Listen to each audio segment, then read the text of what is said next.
This is Crosscut Reports. I'm Maliha Sayed. Today we're going to hear how Washington Governor Jay Inslee plans to tackle key issues in his final year in office. We are making an investment so that we still have a Washington that we will recognize in the decades to come. We're making an investment for our kids. On January 4th, Crosscut anchor Paris Jackson sat down with Inslee to discuss his priorities for 2024 before he leaves his role as Washington's governor, a position he's held for more than a decade. Later this year, voters will choose a candidate to take up the post in 2025. In his interview with Jackson last week, the governor talked about housing and homelessness, climate policies, government transparency, police violence, the upcoming election, and, of course, the University of Washington's football team. Despite Inslee's very confident prediction, which you'll hear more than once, the Huskies lost 13-34 to the Michigan Wolverines Monday evening.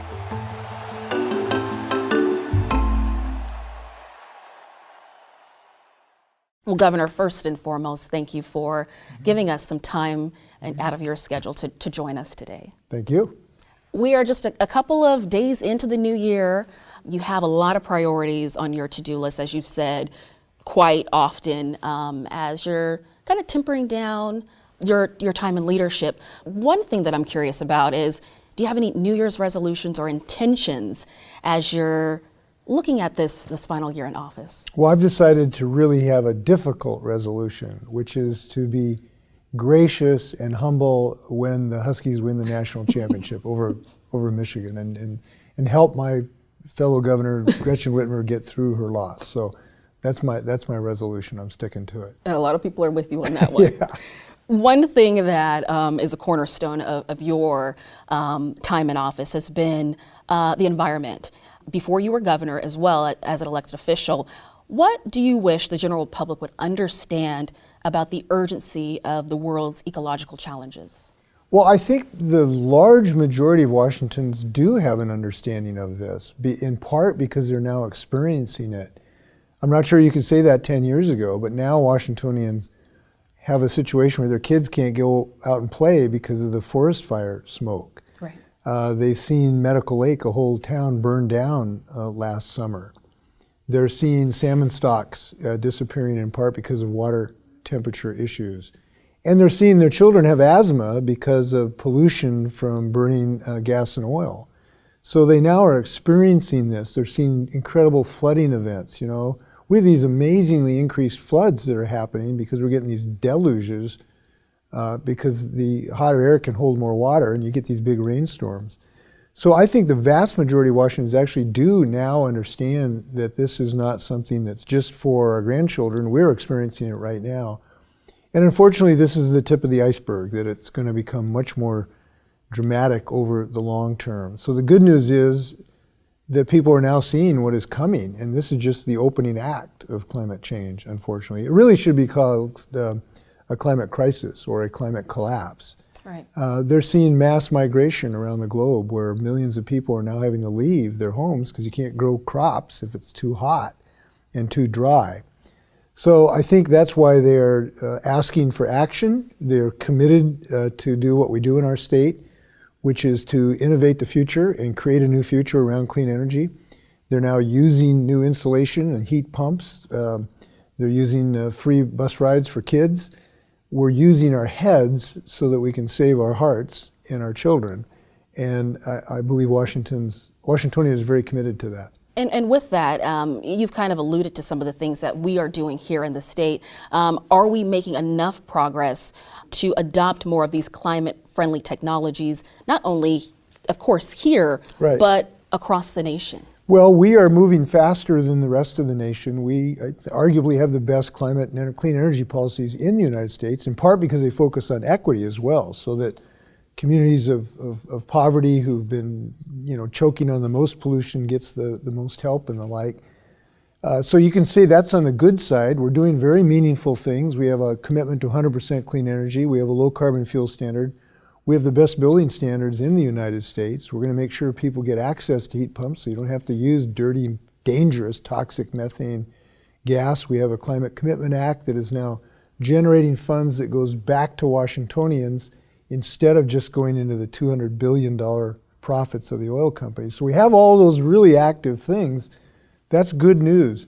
But in direct answer to your question, no, we have to continue to accelerate our progress to get that 100% clean goal which we've established. There will need to be some additional action, additional investment, and we are planning to do those things. We're bringing on electric ferry boats so we don't have to breathe, passengers don't have to breathe that diesel smoke. We're bringing on electric vehicles and charging station. The price of these is coming down very dramatically. The access is going up. The range of electric cars is coming up. There's a company in Moses Lake, 2 companies in Moses Lake that are building the world's best battery that can increase the range of an electric car from 20 to 50%. So we got all those good things that are happening, but we do need to make sure they happen faster. This is a race. This is a race between us and pollution. And I'm committed that we're going to win this race because our kids deserve this. I just can't believe that we're going to allow our grandchildren to have no ice on Mount Rainier, no salmon in the river, and not be able to go out and play because the forest fire smoke is so terrible. I can't believe that's an acceptable future for us. And one thing that you just mentioned in regard to those communities that are impacted by our changing climate, one of the things you're proposing is the utility rebates for low and middle income Washingtonians. With 1 year of those rebates going on currently, is it enough to make up for those energy increases? Well, it's something that's meaningful, I can say that. Maybe we should make it more permanent as well. It's something we ought to consider as well. It is significant. It will help 2 million Washingtonians. It's not insignificant to have $200 a family to help, but perhaps that should be permanent. But there's really kind of a secret here that people have not got yet. Right. There's 2 ways, actually there's 100 ways to help people with the economic consequences of anything that we do. One is cash, and the utility credit is in a sense cash. But the other is to get people equipment, services, and resources to replace the need to buy fossil fuels. And that's what we're doing. So we're getting our children free bus rides. So now you're a family member, you got kids under 18, you don't have to pay for their transportation, okay? We're getting people solar panels you put on your roof. I met a orchard worker, ag worker in Toppenish the other day. You know, we got solar panels on her roof. Her utility bill is now 0 for her family. Wow. Now, that's different than cash, but it has the same benefit because it can save you money over the long run. Getting people more charging stations, getting schools electric school buses right now so they don't have to buy old, dirty, stinky buses. And here's an important one. Our schools are having a problem with air quality because the smoke from forest fires is becoming so dangerous. So getting them filtration systems so our kids can have cleaner air to breathe. All of these things are helpful even economically for people as well as health related. And fundamentally, this is a health issue.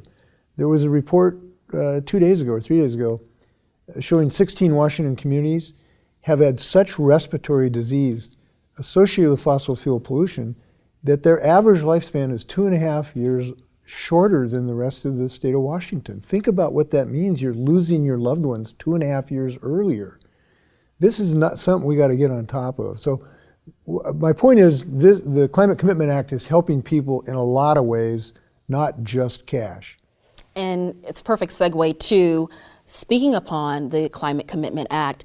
As we're just kind of talking about how this program is providing a ton of benefits, critics are arguing that these utility rebates, they believe are your attempt to kind of buy favor with voters. How do you respond to what critics have to say in that regard? Well, I'm not sure we're buying anything. First off, I'm not running for office again, so it's not something that I have to worry about. What we're doing is to try to buy health for people. This is fundamentally a health issue. It is about pollution. And one of the things I think people have forgotten what this act is called. It is the Climate Commitment Act. It is about pollution. It is about limiting pollution. And fundamentally, the most important thing that this does is to reduce the amount of pollution that our children and we are breathing. That's the #1 goal. And it is working on that because it no longer is going to let the oil companies have $200 billion of profits and pollute willy-nilly as much as they want. It finally gives Washingtonians what they deserve, which is a limit on the amount of pollution that's going into the sky. So we think that has value. Sometimes other people in the Republican Party don't think that has value. I think when a person doesn't die prematurely, that has value to us. So that's what we're, quote, buying, and that is a worthwhile investment. The investment in our kids so that they have clean air in their schoolroom is a worthwhile investment to make. The thing we're doing to help utility people are struggling, particularly at the lower end of our economic situation. It is the right thing to do to help them in many ways. We're helping them with the utility proposal. We're helping them with free transportation for their kids. We're helping them to get additional insulation and solar panels. We're helping them with all kinds of different ways to help them. I think that's the right thing to do. And some are also arguing with that regard, you're providing a long list of things that are providing benefits here in the state. Yeah. And some are saying, but the gas prices are tough. They're high. I can't afford to fill up my tank. In what ways do you respond to the impact or the way that the program has been set up, where it is an impact to the pain at the pump, essentially? Well, I think looking at the reality, what has happened, gas prices came down $1.50 in the months right before this was adopted. They came down. They did not go up. They actually came down just before this was adopted. And since October, they have come down another $1, a full $1. So what I could say is the gas prices that we all can be concerned about, people have hated gas prices since they invented the Model T, I can guarantee you that. But since this has been adopted, they actually have come down dramatically by $1. And yes, there are some compliance costs that the oil companies have to buy at an auction for these permits. That's true. We always knew that there would be some compliance cost of this. And we want to bring that compliance cost down. This is sound a little technical, but it's important, by linking our carbon markets with California and Quebec. Mm-hmm. We think this will have an opportunity to reduce the compliance costs to help in that regard. But fundamentally, just let me come back to say why we're making an investment. We are making an investment so that we still have a Washington that we will recognize in the decades to come. We're making an investment for our kids. And that's what we do. We invest in their schools, and now we're investing in their air that they can breathe. And I just don't believe Washington State is a state that wants to go backwards in our fight against pollution. Now, I also think we need a little more fairness for consumers when it comes to oil companies. They have been whipsawing us. They have had over $200 billion of profits while they've increased some of our gas prices. We need to get to the bottom of this to see if we're being gouged, and that's why we have a bill that will bring transparency to this, to really find out what's going on. That's the right thing to do. But also fundamentally, we want to drive gas prices down to zero, because that's what you have to pay when you have an electric car. And instead of paying natural gas for your home, if you've got a heat pump and use electricity, we want the price of gas to be zero in a sense. And that transition is happening very, very rapidly for people. When people can get a solar panel and use clean electricity instead of having to pay the gas company, so that price goes to zero, that's a good thing, and that's what we're driving. Switching gears, let's talk about the housing and affordability. Our reporters have been focused on this issue a lot through our reporting at Crosscut. Mm-hmm. What are some of the next things our state and local governments can do to make Washington a place where many of us, all of us for that matter, can afford to live and raise our families? Well, the largest thing we can do is build housing, because this is the most fundamental problem. Homelessness is largely a housing crisis. We do not have enough housing units for our people. And when you have 1 million people move into your state, like we've had in the last decade and a half, but you only build 300,000 housing units, you're going to get homelessness. And so we fundamentally have to find a way to build more housing units. There's a variety of things we can and are doing about. One of those, we're making significant public investment, up to $900 million in the last session of the legislature. So we can build more housing so there's housing for people to have. Housing doesn't come out of, the tooth fairy. You got to build it. You got to have a way to finance it. That doesn't mean the public's actually doing the work. The private sector is doing the building. But we do need additional public investment. We need it for our right-of-way initiative. As you know, we've been very successful. We've removed 32 encampments down off our highways. There has been a significant improvement driving up I-5, 405 right now. But we're out of money on the right-of-way initiative to continue to move people into housing. We need to restock that. I've asked for $100 million to keep that ball rolling. We also need to accelerate the ability to build housing, which means we need to accelerate the time it takes to get a permit, and that's why I'm glad we passed a bill last year to accelerate the permitting.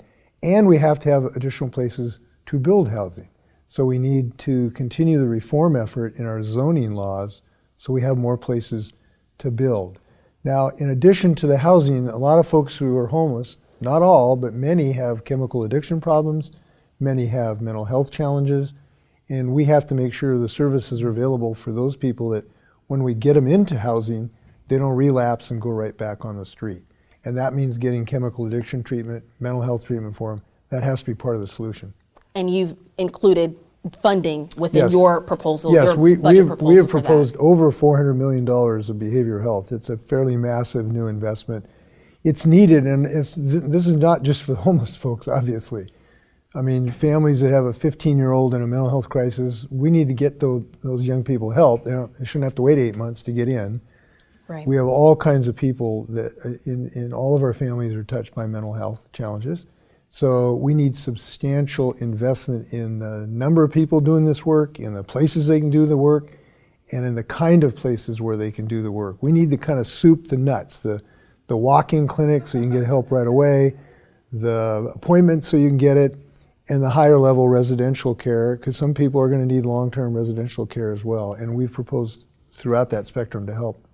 Governor, let's talk about legislative privilege, because as we know, some members of the legislature have been claiming for years that they have legislative privilege and they want to keep their emails, their documents, and a list of other things to themselves and away from the public. You have not claimed your legal right to an executive privilege. Has your opinion thus far changed on this legislative privilege? Well, I'm speaking for my house, which is the executive branch. I'm not trying to dictate it to the legislative branch. What I have found is that you can operate and still have transparency. We have found that not claiming an executive privilege can be effective. We're still able to do business. We're still able to have communication. We have found a way to make that work. I frankly, as a former legislator, think that's possible in a legislative context as well. But that's something for them to handle, not the executive branch, and the judicial branch. And the judicial branch has made some decisions recently about the constitutional right of some legislative principle. That's the judicial branch speaking. I don't run that branch. Fair enough. Let's talk about elections, the upcoming election. It has all the makings to be potentially tumultuous, as frankly, it already is. Do you think Washington should consider keeping presidential candidates that have been credibly accused of starting an insurrection off the primary ballot? I think this is a decision for the judicial branch. This is a decision for our courts to decide. I don't think it should be for politicians like myself. It should be for judges who can judge the facts, who can judge whether a person was engaged in an insurgency, and whether their office is included under the 14th Amendment. Those are decisions I'm confident will be made. I can't tell you which way they will be made, but I think that the Supreme Court will have to ferret out that decision. In making that decision, I think it's appropriate that you have a fair trying of whether or not someone was engaged in an insurgency. I think there's a lot of evidence in this case that there was someone engaged in a conspiracy or an insurgency. But that needs to be decided in the courts, and I'm confident it will be. And when it is, we're going to need to respect it. We're going to need to respect the judicial decision, pro or con. And I think we need to be committed to that because that's a fundamental thing to our democracy, which I believe is in threat because we have a person now that fundamentally doesn't want to respect the will of the voters. That's a threat, and I hope we can surmount it. A couple days before Christmas, there was some news that came out with regards to a pretty closely watched case. The Manny Ellis, the officers that were involved or accused of in his death, and they were acquitted. And this trial was the first under the state authority to prosecute police for misconduct. Mm-hmm. The verdict has left, as you can imagine, many raw. And my question to you is, what have we learned in these type of cases where we are seeing Black and brown and low-income communities disproportionately impacted by these types of incidents. What have we learned in this regard? Well, I think we've learned that it's really important to have a credible investigation to start with. I asked that investigation to take place. We now have an independent investigation agency to do that independently, who are not police officers, but an independent source. I think this has demonstrated the wisdom of that, of having and insisting upon a truly independent investigation to get the facts as best as you can ascertain them. I think that the police accountability laws that were embraced here, I signed them. I think that they were appropriate. And then the jurors made a decision. And the one thing we have learned is that when jurors make a decision, somebody's unhappy.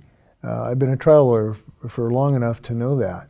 But I don't think that the Ellis case displays, at least in my view, that somehow we should give up on the judicial system. The jurors made a decision. They heard the evidence. There were some questions about the wisdom of some of the trial court's evidentiary ruling that are controversial. I may not have made the same decision, but we have to have a process, and we had one here. And I know people who were not satisfied with it feel passionately about it. But I think we are heading in the right direction to make sure we have more independent assessment of police conduct here. That's what we need, and unfortunately there'll be more cases where we do that. Now, let's pivot. We're still kind of talking about this environmental impact in terms of how the Cap and Invest program is working here in our state. And one thing that we're also curious about is how, as you've also laid out, how do we help the public understand the importance of this particular program? We make sure they all read Crosscut. That's this. You should have that That's right. before you have breakfast every morning. I think it's just trying to disseminate the science is the best way to do this. What is the science behind this? I think we do well when we make decisions based on science. We had a relatively successful fight with COVID because we made decisions based on science, not on ideology, but what is the science? And we saved a lot of people's lives because we did that. I think the same is true in climate change. We're making decisions based on science, and the more science that we can spread for people to evaluate, we're better in every avenue that we can. And that's what we are trying to do. But I have to tell you, I think we're almost moving into a new phase of the discussion about climate change, because it is no longer just a hypothetical graph on a chart. I remember in the first day when I brought Al Gore to Congress to show members of Congress, this was, 20 years ago, to show them the science behind this subject. And he was chock-a-block with graphs, and he's right, he's brilliant on this subject. But we're moving beyond that. We're now in the age of consequence. We used to be in the age of prediction. Now we're in the age of consequence. We are experiencing these things in real time. And when a person is standing in the middle of the ashes that was their home, it's not a matter of a graph, it's a tragedy. And that's what we're experiencing now. So I think it's a new level of understanding that is happening because of the tumult that we are experiencing. And I've seen this firsthand. Look, this is not kind of a hypothetical to me. I remember going to see a fire in Wenatchee a few years ago and pulling up to the curb. It was a really nice little suburban area in northwestern Wenatchee. And this presumably husband and wife were just standing in the middle of the ashes of their home, just hugging, and she was bawling, and it just grabs you, right? And this is happening time and time again, and we cannot accept that. So I've seen it firsthand time and time again as a governor, and I want to eliminate that. By the way, I just thought of some answer to your previous question, if I can, about this issue of police interaction with citizens. One of the things we need to do is to continue our effort to have better training for our law enforcement officials, to teach them de-escalation techniques, to teach them how to have reduced violence, more rational discussion with citizens rather than violence. Teach them how to work with the mental health professionals so you get people mental health treatment when they need it in times of distress. And I'm pleased to say we're doing that. We're opening 2 new criminal justice training centers. I'm going to one tomorrow in Vancouver, actually, that are training that are providing that training. And this is a big deal. When I went to the training center last year in Kent, I met this guy who's a trainer, and he said, I used to work in Las Vegas, and I'd get into a fight every week with somebody when I was as a police officer. And then I came up here, and I was trained on how to de-escalate problems. And I've been in a fight since I've been in service here. And so that's what we want, is de-escalation. We're doing it big time. Now we need some more officers to do it with. We don't have enough officers right now, and these training centers help us get more officers as well. Anyway, this is the work we're doing. Appreciate that. We're in a time where there's a lot of heaviness go on, not only some things that we're dealing with here at home, but around the world. Yeah. But there's also some things to celebrate, and when we talk about celebrations just a couple of days from now, your alma mater is going to take to the field against Michigan. I'm not sure if you're a man of gambling or betting or all of those things, but if you could throw out what you anticipate that final score to be, Governor, what do you think? How are the Huskies going to come out? Well, it's just going to shock you that I think the Huskies are going to be on top. I know this is a shocking feeling. Score. But I actually do have that feeling. I don't know that much about the Michigan team. I don't follow the defensive alignments as well as maybe some. But I got to tell you, this Husky team, they have some secret out there that's, I think, a combination of their resilience and, when you hear them talk, they all talk about how they love each other. Yeah. And when the going gets tough, we love each other. There's a minute to go, but we believe in each other. I believe in the guard. The guard's going to protect me, and I'm going to throw a touchdown pass. And they believe that, and that belief, it gets them through these incredibly close games.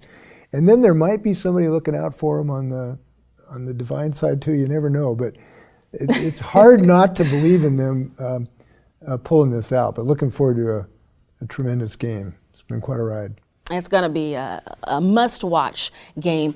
Before we wrap this up again, thank you for the opportunity, but I've read that you consider this time right now for you in office as your fourth quarter, or one description was you're trying to cross the tape on the track, as your dad was a track coach.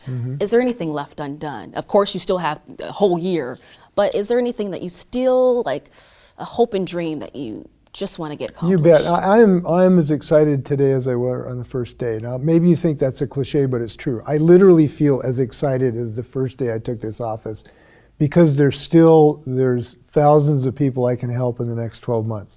I can help those families who have a teenager in crisis get help.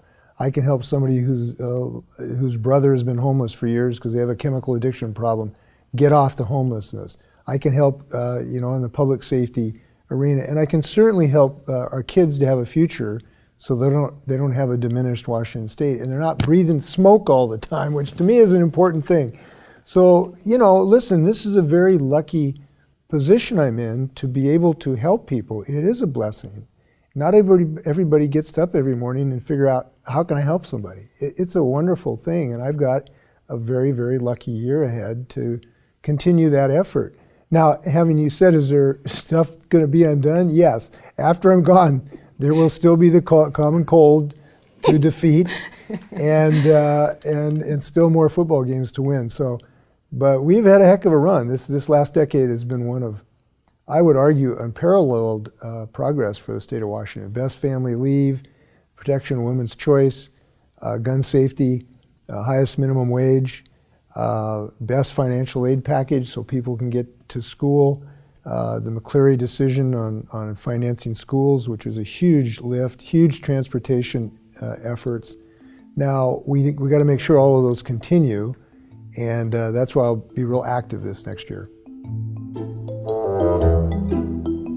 It was an absolute pleasure. Thank you so much, Governor, for Thank you. taking the time to talk with us with Crosscut. Thank you. We appreciate it. Go Dogs.